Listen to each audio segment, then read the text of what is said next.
Israel और Iran इतनी भयानक लड़ाई हो रही है, हाँ हाँ। आखिर हो क्यों रही है? रीजन क्या है?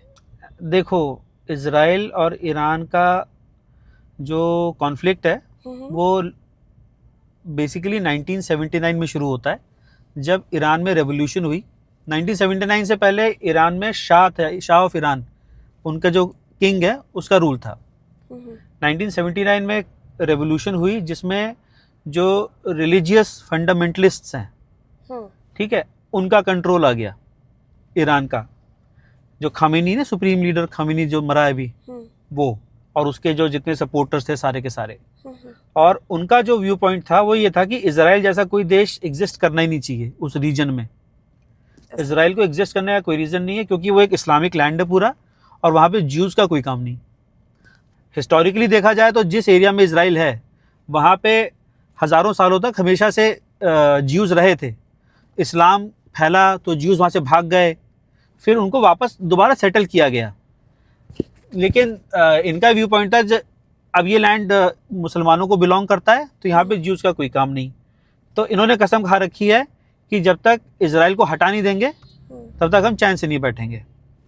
अब इसराइल इसको अपने लिए एज एन एग्जिस्टेंशियल थ्रेट मानता है, मानेगा ही। अगर कल को कोई देश ये बोल दे कि इंडिया को एग्जिस्ट करने का कोई अधिकार नहीं, तो हम तो उनके तरफ जो भी हम उनके खिलाफ स्टेप ले सकते हैं लेंगे ना। और ईरान ने ऑलमोस्ट वही चीज़ें करी हैं जो पाकिस्तान ने इंडिया के अगेंस्ट करी। उसने प्रॉक्सी एक्टर्स क्रिएट किए, हमास और हिजबुल्लाह जैसी टेररिस्ट ऑर्गेनाइजेशंस क्रिएट करी, जो कि इसराइल पे बार बार अटैक करता रहता है। ठीक है, 7 अक्टूबर को 2023 में जो अटैक हुआ था इसराइल पे, जिसमें हजारों लोग मारे गए थे, बच्चों से लेकर के बूढ़ों तक किसी को नहीं छोड़ा था, वो अटैक हमास ने किया था। और जो हमास ने अटैक किया था उसमें जो वेपन्स उनको दिए गए, जो इक्विपमेंट वो लोग यूज़ कर रहे थे, वो सारा का सारा उनको ईरान से ही सप्लाई हुआ था। ईरान इन टेररिस्ट ऑर्गेनाइजेशंस को पनाह भी देता है, पैसे भी देता है, गोला बारूद भी देता है, हर चीज़ प्रोवाइड करता है उसका, क्योंकि ये मानना है कि इसको ख़त्म हो जाना चाहिए इसराइल को। तो इसराइल का तो ये है। यूएस से ईरान के अगेंस्ट इसलिए है क्योंकि ईरान बहुत सालों से अपना न्यूक्लियर प्रोग्राम शुरू करने की कोशिश कर रहा है, वो न्यूक्लियर वेपन्स डेवलप करने की कोशिश कर रहा है। अब तक वो 60% यूरेनियम एनरिचमेंट तक पहुंच चुका है। जहां वो 90% पहुंचा वहां पे वो बॉम्ब बना सकता है, और यूएस से उसको मना करता रहता है कि भाई तू वेपन्स नहीं बनाएगा, न्यूक्लियर वेपन्स, ठीक है। और ईरान मानता नहीं, तो उनका यहाँ पे कॉन्फ्लिक्ट है। अभी जो लेटेस्ट रिपोर्ट्स हैं कि ईरान काफ़ी करीब पहुंच चुका था अपने न्यूक्लियर वेपन्स डेवलप करने के। तो दोनों देशों के अगेंस्ट ईरान लड़ रहा था इन चक्करों में। तो ये एक कारण है। 7 अक्टूबर को जो अटैक हुआ उसके बाद इसराइल और ईरान के बीच में काफ़ी गर्मा गर्मी हुई। पिछले साल जून में दोनों के बीच में मिसाइल्स एक्सचेंज हो चुकी हैं, ठीक है। और तुम देखोगी इसराइल इधर है, ईरान इधर है, बीच में और देश पड़ते हैं, हजारों किलोमीटर का फासला है। वो इधर से मिसाइल मार रहा है, वो उधर से मिसाइल मार रहे हैं। जो बीच में देश है इन पे भी असर पड़ता होगा। अब उनके ऊपर अगर कोई मिसाइल बीच में टूट के नीचे गिर गई, डिसएंगेज हो गई तो अलग बात है, बट अदरवाइज इन पे असर नहीं पड़ा फिलहाल।